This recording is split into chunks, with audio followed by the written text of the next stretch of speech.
মাশাল্লাহ মাশাল্লাহ, কত সুন্দর দুইটা বাচ্চা দেখতে পাচ্ছি। বাচ্চা দুইটার কালারটা দেখেন কতটা না জোস। আর এই বাচ্চাগুলো কিন্তু আমরা সংগ্রহ করে নিব। মাশাল্লাহ, এই যে তাদের বাবা বা মা, এই বাচ্চা তাদেরই বাচ্চা কিন্তু পাশে দেখেন, বাচ্চাগুলো এখনো বড়ই হয়নি, ওরা কিন্তু অটোমেটিকলি আবার ডিম দিছে দেখেন। আমাদের বাচ্চা সংগ্রহ টাইম। আমরা দেখি এখন কয়টা বাচ্চা সংগ্রহ করতে পারি। দেখেন এই বাচ্চাটার মার্কিংটা দেখেন কতটা না জোস। মাশাল্লাহ, দেখেন এই মুহূর্তটা অনেক জোস। অনেকগুলো বাচ্চা সংগ্রহ করলাম। তো মোটামুটি আলহামদুলিল্লাহ আজকের দিনে এই সংগ্রহ করলাম এই বাচ্চাগুলো। আর এই বাচ্চাগুলো কিন্তু সব চলে যাবে এক ভাই যে হচ্ছে আগে থেকে বুকিং ছিল, তাকে দিয়ে দিব ইনশাল্লাহ। আসসালামু আলাইকুম, সবাইকে ঈদ মোবারক।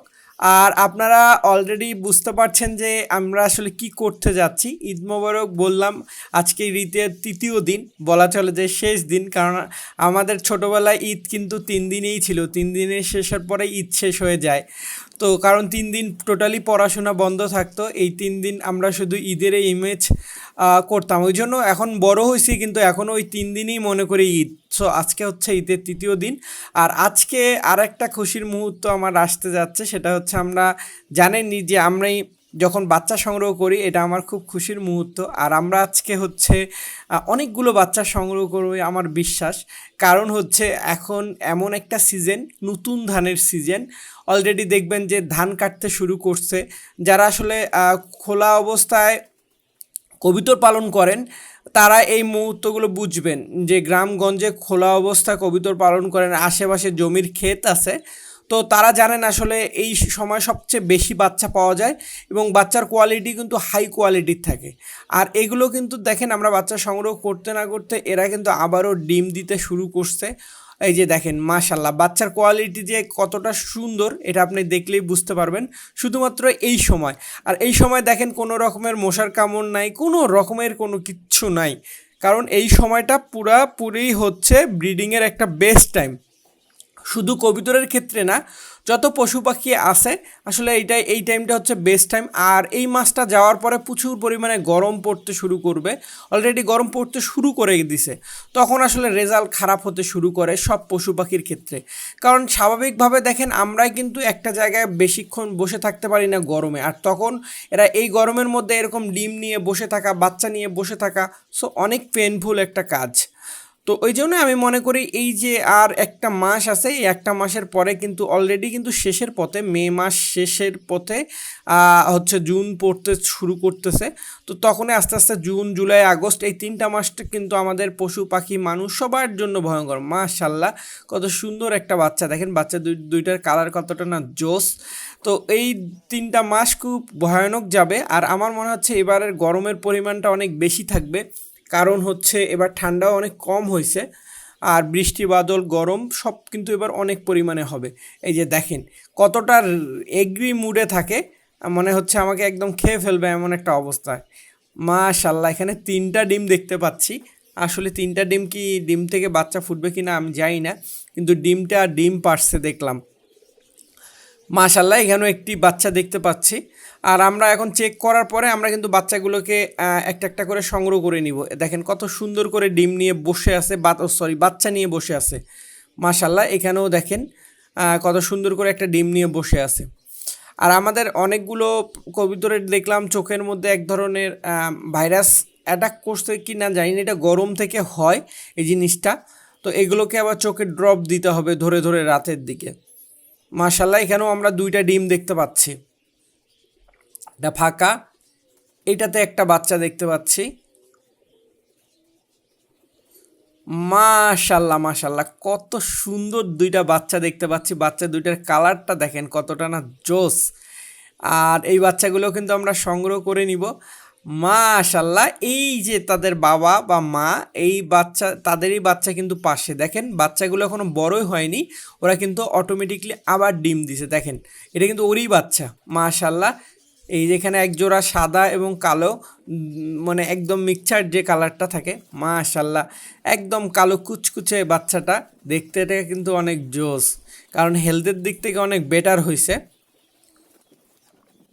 মাশাল্লাহ, এখানেও ডিম নিয়ে বসে আছে। তো মোটামুটি আমরা চেক করে নিলাম, এখন হচ্ছে আমাদের বাচ্চা সংগ্রহ টাইম। আমরা দেখি এখন কয়টা বাচ্চা সংগ্রহ করতে পারি। দেখেন এই বাচ্চাটার মার্কিংটা দেখেন কতটা না জোস। এখান থেকে 2টা বাচ্চা সংগ্রহ করলাম, সেই যে কালারফুল বাচ্চা 2টা। এখন অনেকে বলবেন যে ভাইয়া আসলে আপনি এত ছোট বাচ্চা কেন সংগ্রহ করেন? আসলে আমাদের যখন অর্ডার থাকে আমরা আগেই কন্ডিশন করে নিই, বড় ছোট মিক্স থাকে। এই বাচ্চাগুলো কিন্তু আজকে সেল হয়ে যাবে, সেলের জন্য আমরা সংগ্রহ করছি। এবং যারা যারা আমাদের কাছ থেকে কেনেন তারা জানেন আমাদের বাচ্চার কোয়ালিটিগুলো কীরকম।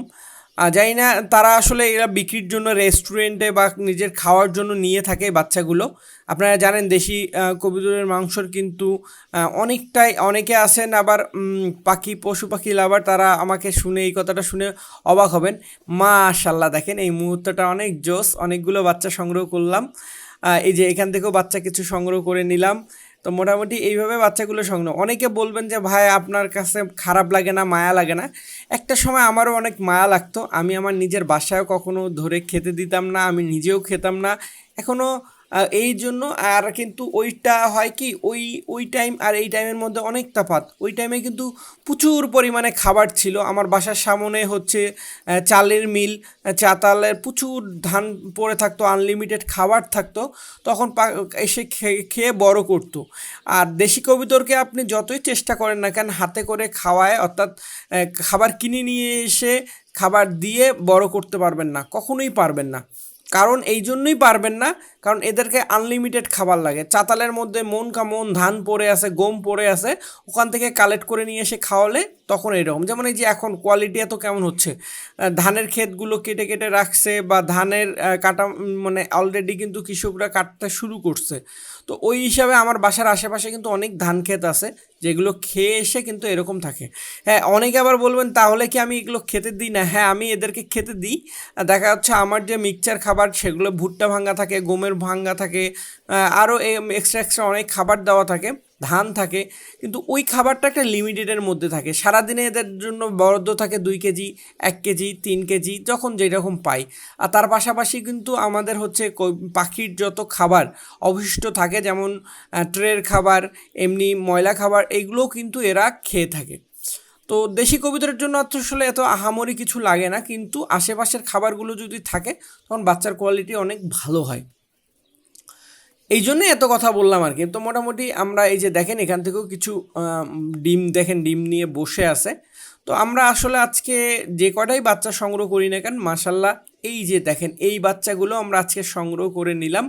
এবং বাচ্চাগুলো আমি যখন খাঁচাটা ক্যারি করতেছি তখনই মনে হচ্ছে যে বাচ্চার কোয়ালিটিটা কতটা বেটার। কারণ অনেকটা মাশাল্লাহ এটা বলা যায় না যে অনেকটা ওয়েট হয়েছে, খাঁচাটা দেখলে বোঝা যাচ্ছে। তো মোটামুটি আলহামদুলিল্লাহ আজকের দিনে এই সংগ্রহ করলাম এই বাচ্চাগুলো। আর এই বাচ্চাগুলো কিন্তু সব চলে যাবে এক ভাই যে হচ্ছে আগে থেকে বুকিং ছিল তাকে দিয়ে দিব ইনশাল্লাহ।